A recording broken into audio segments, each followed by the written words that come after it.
about you doing the work. You have to convince the others to be able to do that work as well. And that was the hardest part, is figuring out how to do that.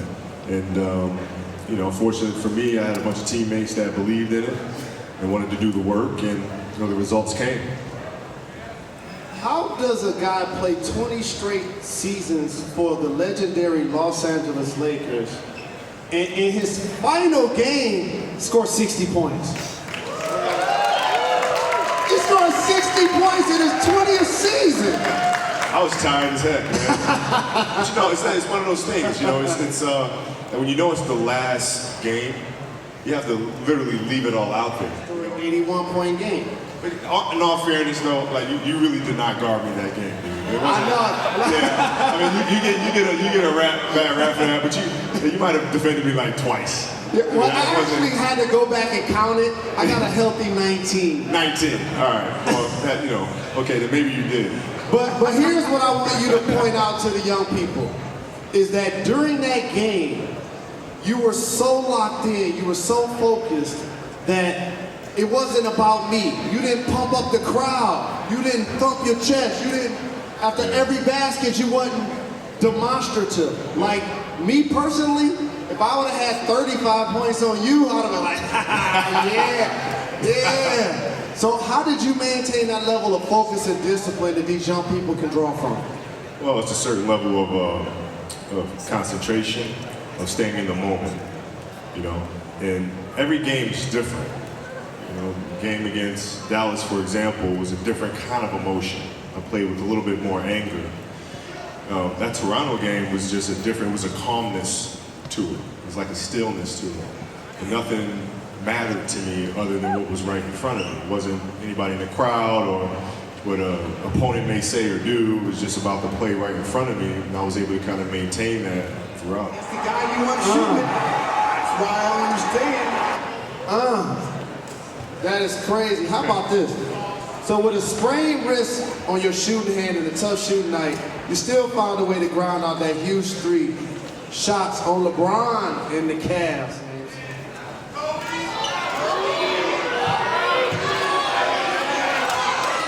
That's a question? Is that a question? Yeah. No, listen. You know, everybody has their own way of measuring things. You know what I'm saying?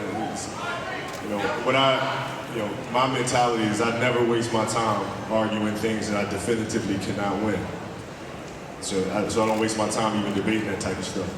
Because for every argument that somebody makes for me being the best, there's always somebody that makes an argument for LeBron being the best, or you know, Jordan, or Matt, or whoever, right? So I tend to focus on things that I can win definitively. If I can't win it definitively, I'm not going to waste my energy on it.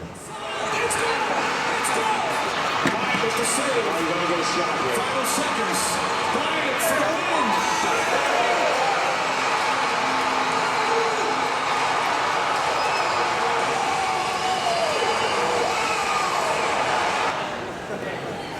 Then I think, yeah, but if we did lose, we probably wouldn't have picked up the free agents that we picked up. True Derek story. Fisher, Trevor Ariza, and all that guys. So it's kind of, that's how I look at it in my mind. So for that one, you hit countless numbers of these shots in your career. Those 2 were clutch. No cushion of timing of error. You know how powerful these shots are in the playoffs. What they mean for you and everyone else, including these fine people of Los Angeles.